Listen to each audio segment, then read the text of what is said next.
Welcome back to the Bad Cat Beat here on the KSR YouTube channel, the first episode of the 2025 season. We're here at Kroger Field. We're at Baseball Media Day. Just occurred. Nick Mingione and players Jackson Novey, James McCoy, and Nick McKay spoke to the media. I'm here with my guy and co-host Jonathan Bruner with the Kentucky Colonel. Jonathan, how excited are you for another season of UK baseball? I mean, man, it's another season. We've seen two historic seasons back to back. So, I mean, expectations, are high and probably should be with how Nick Mingione has got these teams ready to rock and ready to perform. So excited for another year of covering and learning more about this team, just like we have the last few years. Yeah, and the last time you guys saw us, we were fresh off the loss in Omaha, which we were both at. What an experience. Yeah. That was. I know I drove up with buddies Aaron Gershon and Stephen Peak. This guy drove up by himself, madman, making that drive by himself. But what a great time. Other than the Mitchell Daly home run, which is probably the greatest play in Kentucky baseball history, what would you say your favorite moment was? I think it's just kind of seeing this school in that kind of spotlight. It's something we've never really seen before with baseball. Softball has had their kind of heydays. They've been in the College World Series. Consistent success with, Coach Lawson and that squad for a long time. That always hasn't been there with baseball. And we've gotten a taste of it in the last few years. And then last year it finally kind of culminated. So that was really special to see blue and white in Omaha for the first time ever. And just kind of there were so many firsts that happened in Omaha for Kentucky baseball. And I thought it was just an awesome time and awesome, step forward for the program. Yeah, it was so cool for me. I know it's cool for you to see just everybody rally around the team. Yep. And I know that's also probably a testament to UK sports being a little bit down lately. So when one just rises like this one has, and it's been a steady rise for this program. I know I started covering in 23, and that's when they went to their the Lexington Regional. That was their first home regional, I guess, since 2006, I believe. Yeah. Or maybe 2014 when KPP opened. Maybe 2018. I think I'm getting kind of confused, but just seeing how packed those crowds were. I think Minge touched on it today. The top 10 largest crowds in KPP history occurred in the last two seasons, with 1 and 2 being the Oregon State Super Regional games from last year. But we're going to have a whole new team this year. They had 7 guys drafted, 9 go pro. Yep. So much talent from that team. Definitely going to miss a lot of guys, big name guys like Ryan Nicholson, Emilian Petrie, Ryan Walshman was a first round pick, even Dominic Nyman, who, when that dude got drafted, I was like, this is really changing, like, the program, like the reputation, because he started off really good last year and kind of fell back a little bit, but just the coaching and the development here led to, and Tampa Bay picked him, so they picked him, they picked Petrie, and they picked Tyler Bell, so they're obviously really a fan of the program and their development. Yeah, and I mean, just seeing more players on draft day coming from Kentucky is just a testament again to just how far this program has come. Whether just Omaha now seeing it translate to the pros, having guys go in the first round, early second round with Petrie. I mean, that's just super impressive stuff. The turnaround that we've seen and how baseball is starting to become a mainstay in Lexington. And I don't know if really anyone expected it to. So it's really kind of came out of nowhere and been a really kind of pleasant surprise, at least for me. And it seems like the rest of BBN has gravitated that way as well, just based off those crowds that was touched on today, among other things.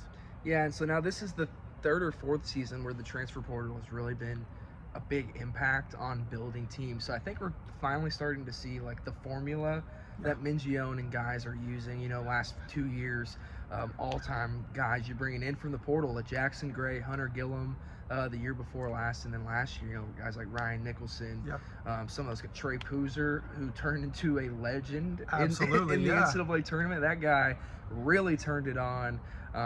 But now you're kind of compounding those transfer portal pieces with your returning pieces, guys like James McCoy, who returns, and from what Minge said, it's I think he's going to get some more pitching time on the mound. I think him and Wright, and on the mound, he played a lot more outfield last year, but it looks like we'll see a lot more of him on the mound this year. And he came up in that big moment in that Missouri game last year where they pulled him out of the outfield in the 9th, and a lot of UK fans were like, is this what the bullpen has come to? They're like, we're pulling this guy out of the outfield, but no, he can actually throw it, and he's been apparently really impressive. And then younger guys out on the pitching side, Ben Cleaver, and then older guys like Jackson Novey, Evan Byers, who are really leading this team into a new era, fresh off of 2 Super Regional appearances and a College World Series appearance. Yeah, I mean, I think you forgot to touch on was Robert Hogan. I mean, man, was he huge last year, especially kind of when the bullpen faltered a little bit. Hummel was phenomenal overall, but he had a bit of a sputter, and Robert Hogan stepped right into that and just dominated. I mean, we've seen him go 3 innings at times. We've seen him just eat outs like few have.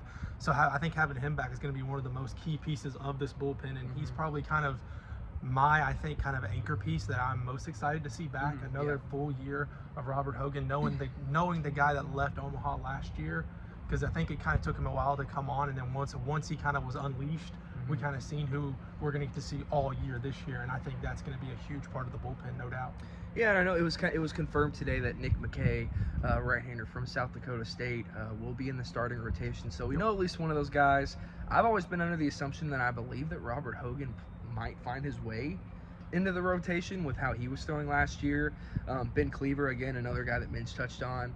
What did he say about it? He was like, he's had the biggest transformation, or he's been the biggest like breakout pitcher or something like that. Yeah, he talked about him taking one of the biggest jumps this offseason for any pitcher, bullpen included. So I think he's a guy who showed a lot of promise last year. Obviously dealt with his fair share of injuries that kind of derailed what was supposed to be kind of his midweek slot. I think we could see him in that midweek slot again, possibly, if not in a weekend slot or long relief at the bullpen. He seemed very versatile in his role, so I'm curious to see how he's deployed this year. But I think he's going to be somebody we're going to see a lot, and someone that I'm personally very high on and think a lot of, and is going to be a big part of this team. Yeah, and so the year before last, you had a lot of returning pieces: Ryan Walschmidt, Nolan McCarthy, Burks, all these guys that were coming back for last year's team. But you'll really see how they figure out this year's team, where you lose so many star guys, and you're bringing in all these guys out of the portal, and then kind of raising up these rising freshmen like Kaya Scargett, Eli Small, Ethan Hindle, all these guys that might carve a starting rollout for themselves this year. And then incoming freshmen like Tyler Bell, who was selected in the 2nd round by the Tampa Bay Rays. And Mingione touched on it on his radio show the other night. He did not, I don't think he believed that Bell was going to come back to school, but he had that conversation with him. And Bell, who he was a top, I think Prep Baseball Report had him as the 13th best player in the class of 24. And he told Minge that this is his dream school of Kentucky. And that another aspect of showing how the culture and this program has changed over the years. And we even asked Nick McKay today, it's like, were you keeping up with what this program was doing the last few years, and the culture and the tradition of the pink hats and the dugout? And he's like, yeah, it's like, how could you not? Like, it's just, this is such a fun place to play, and all these portal guys are really catching on to it. I know I talked to some of these guys over the summer, the Chase Aldermans, Oliver Boone from California, all these guys, and they know the tradition, and they know what's expected now, and they know how fun it is to play at Kentucky. Yeah, and I mean, I think I spoke to McKay as well a lot. It's one thing he mentioned is kind of like, it's just bigger here. Like, not to use the cliche, it means more, but like he was kind of showing that it does mean that, there was all the cameras in his face and all that, and he's like, this is definitely not something that happened at South Dakota State.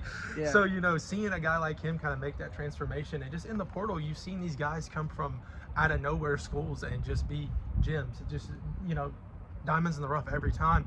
So and I think that's kind of the formula that, like you mentioned, that we've seen. I think it's going to be curious to see if that can be maintained, because I think that's why there's some doubt in the rankings, preseason rankings especially. You don't see Kentucky in a lot of them, and I know that may make some people wonder, like, been great the last 2 years, the formula has shown to work, but I think there's always just the unpredictability factor of, it looks great on paper, it looks like it's going to be another good team on paper, but until they're out there getting it done or not getting it done, we're just never going to know. And I think that's kind of what's happened as far as rankings go. But like, I think a guy like Nick McKay is going to come in and really have a chance to be that Friday night Trey Poozer like guy and just steal the show. I really do think that he can be that kind of guy.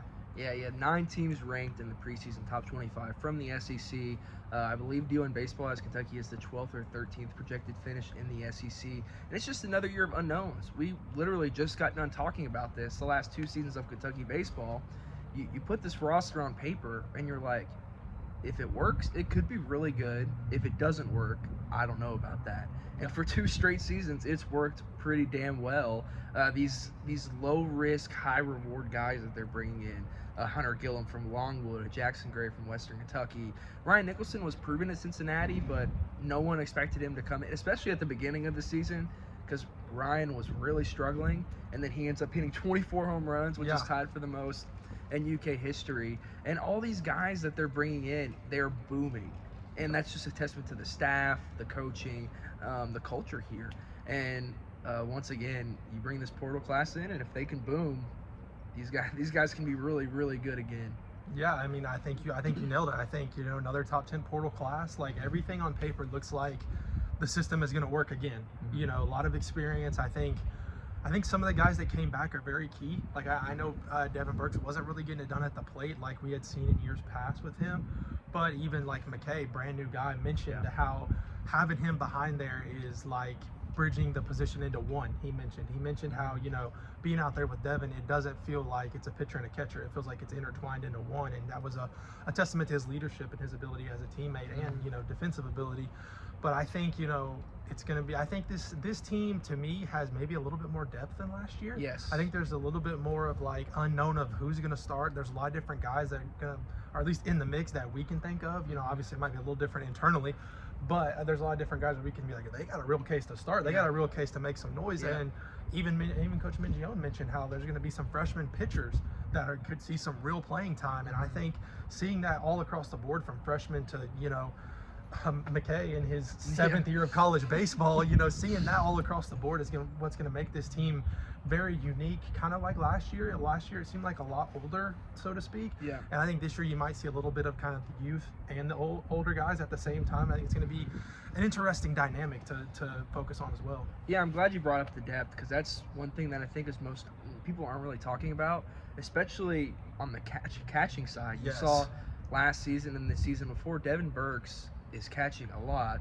and I think that caught up to him last year a little bit, because he wasn't really the Devin Burks that we expected him to be last year. I don't think he was the Devin Burks he expected to be last year. I think he expected to have a really good season and get drafted, and that didn't quite happen. The year before, he was phenomenal down the stretch of the season, and in the Lexington Regional, and then even in the Baton Rouge Super Regional, I believe he was really good. He was the best player for Kentucky in that series, but last year it just seemed like it never really got going with him. Yeah. And there wasn't, the backup catcher was Austin Foley, who's now at Ole Miss. I think he played in 12 games. So there wasn't really a good backup plan for him, and that came back to bite them.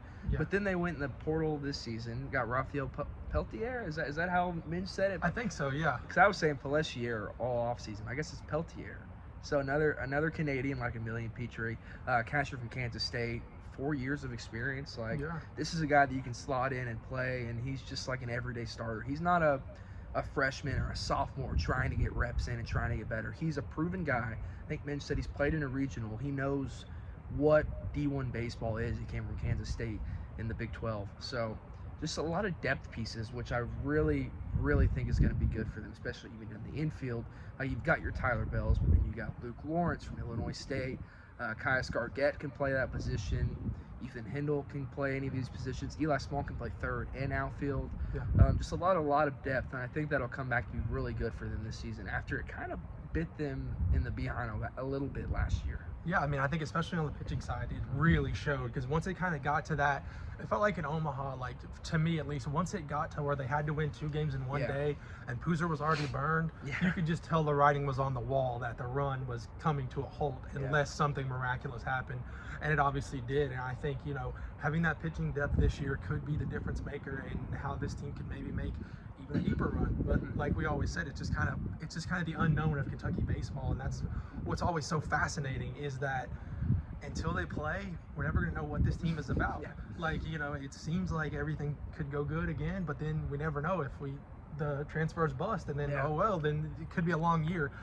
But I just think that there's just so much depth to where Coach Mingione and that staff have put themselves in a hard position not to succeed somehow. It just seems like even if one guy doesn't work, there's another guy you can kind of pluck and play. And I feel like last year that wasn't really there. Luckily, all the transfers worked. All of them worked, so you didn't have to worry about that. But I think this year and years to come, there's going to be a little bit more of a safety net, which I think can lead to a more model of consistency when it comes to Kentucky baseball.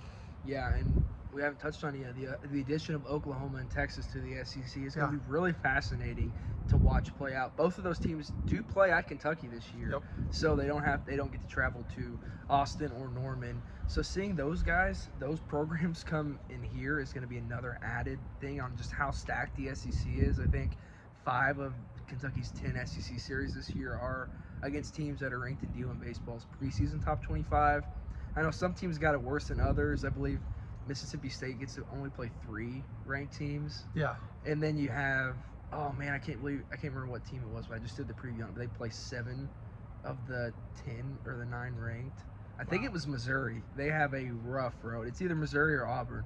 They have a stacked schedule. So Kentucky kind of got in like the normal of that, like just 5 of their 10, like they get, and then most of those are here. You get Texas here, maybe the other 4 are away, but it's going to be really interesting to see what happens this year. And they've been so good at home over the last 2 years. I mean, even the SEC, they won 8 of their 10 series last year. Right. So I don't know if it'll be that good, but their model of consistency lately has been really, really marvelous to see. Yeah, and I mean, just like you said, one of those losses was to the national champion Tennessee Volunteers. Yeah. And it's just kind of one of those things where I think Oklahoma and Texas are both bringing historical success to the SEC. So it's going to be more kind of paramount than ever that Kentucky continues on this rise, because they can't really, kind of just like football, very similarly, like we've seen what happens when the decline occurs. It's ugly, very ugly, and that can very well happen to baseball as well, because Texas and Oklahoma, they're no slouches, neither one of them. They're, like I said, Oklahoma hosted a regional last year.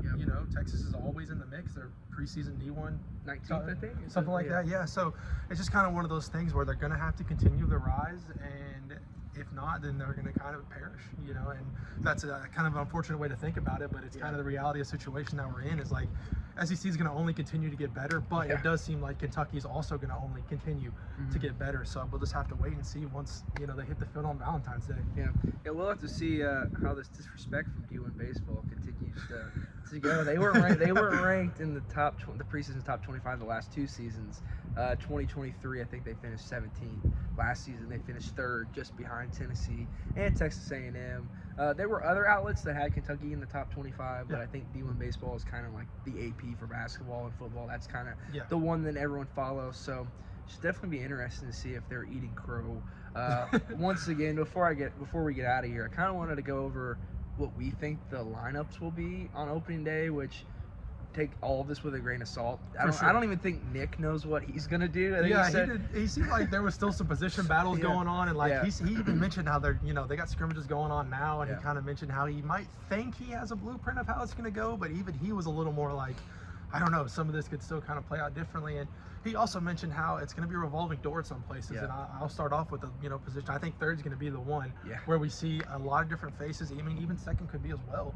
Where we see some different faces. And the way he was talking about James McCoy seemed like right field might be a little bit of a carousel as well. So I'm going to be interested to see just how that works. That's not always a recipe for success. Sometimes too much rotating can just lead to chemistry issues, defensive issues, and that's something Kentucky hangs their hat on. So I think I'm kind of curious to see how much that turnover could affect things in a negative way, and I think could be something that we could kind of point to and hone in on if things were to not get out of the gates right. But I think third base, I think you're looking at guys like Caius Gargett, like you mentioned, Patrick Herrera is another name. Like, there's just a lot of different names in that ring. Who are you thinking there? Yeah, I think if it was up to me, I think Patrick Herrera would start at third just because the experience he had. He's been a bench player the last 2 seasons, primarily last season, got some play. Came up huge in that Florida game, if you remember. He came in with that pinch hit ball to right field, scored the winning runs, I believe. So I think he'll start at third, but third base has been a revolving door the last 2 seasons. If you remember 2023, Isaiah Byers, if you remember that guy, came in from North Florida and started the season at third and got injured. And then Jace Felker took over at third, and he was the third baseman the whole rest of the season. And then last year, we were just talking about it, Nick Lopez, who literally was a first-team All-American but could not field at all. Like, sorry, Nick, but his fielding was not very. I think he made 4 errors in his first start at third, and so he moved to DH, and then you move in Mitchell Daly to third, who had some phenomenal plays at third base, some diving plays, and then goes on to make the biggest play in Kentucky baseball history. So we'll just see that door keep revolving, but it's really nothing new. We'll just see who steps up in that position. But elsewhere, I think the only pretty much confirmed roster battles that have been won are at first base and catcher. Like, obviously Devin Burks is the starting catcher. Nick alluded to him having surgery in the offseason, but he says he thinks he'll be fine by opening day. And then on his radio show last week, I believe that he said that Dylan Kuntz had won the first base job. Was raving about Big Biscuit, which like the culture of this team, these guys are so funny. Like, we brought in a guy named Big Biscuit. Kentucky brought in a guy named Big Biscuit. It's very on brand, and it seems like the antics are going to continue with the dugout and things like that. That was something that was touched on a lot today, and I think that's going to continue. And I think Big Biscuit's going to run away with nickname of the year pretty early. Yeah, no, and it's not because he hits home runs or he just likes making biscuits. He's going to cook everyone biscuits. But I think second base was probably Luke Lawrence from Illinois State, a really productive guy over the last 2 seasons in that conference, Missouri Valley Conference. And then shortstop, I think it'll be Tyler Bell, star freshman. I think Minge was on some podcast, Southeastern 16, I believe is what it was called, and said if the season started today, Tyler Bell would start in the infield, presumably at shortstop. Then the outfield, you get to the outfield. Sean Montoya, I think, is a guy that will probably start in center field. Transferred from San Diego State, a lot of experience. Eli Small, if he's not playing at third, I think that's a guy that, remember, he can catch, he can play third, and he can play outfield. He played left field a little bit last year. He's a really talented guy. I think he slides in there. And then James McCoy, I think he has one of the best outfield arms I've ever seen. Yeah, it's incredible seeing that. Do you remember what game that was last year where he threw that guy out at third from right? I know it was at home because I remember we were all like, he did it a few times. He had some at second. He his arm is just so impressive and it's so accurate. Like it is just a missile. And I'm curious to see who's going to go in right when he comes into pitch. Because as we mentioned earlier, it seems like he's going to be a more prominent figure on the mound. Because it just seemed like, just the way Minge was talking about it, Minge just seemed almost blown away. And he was just raving about McCoy's pitching and how far that's came for him. So it's going to be interesting to see that right field position. And even if, say Eli comes in and plays right, maybe he's been working there, that could be a way that he finds his way in. Because I think in a very short sample size, Eli showed his productivity at the plate. I think that's going to be a big part of this year. Yeah, I think a transfer that's really slid under the radar, he wasn't even discussed today, but Carson Hansen from Milwaukee. Yeah. He hit 25 doubles last year. That was like top 5 in the country. And nobody's really talking about him. He's a guy that can slide in anywhere. I think he played right field at Milwaukee. So that's another productive guy that he wasn't even mentioned today. And that just shows you how deep this roster is. And that's certainly something that they really needed to work on after last season ended the way it did. Before we get out of here, I kind of want to know your thoughts on your expectations for this season. Looking at this team, on paper, I really think that this team can be right back in the mix to be hosting a regional, hosting a supers. Omaha is always such a toss-up because there's so many external factors, whether you talk about drawing the tournament, SEC tournament, whatever it may be, So I'm not ready to say, I know it's a little bolder last year when it got that time saying they were going to Omaha, and that came true. But I think, I think we're going to see another team that's right there in the mix.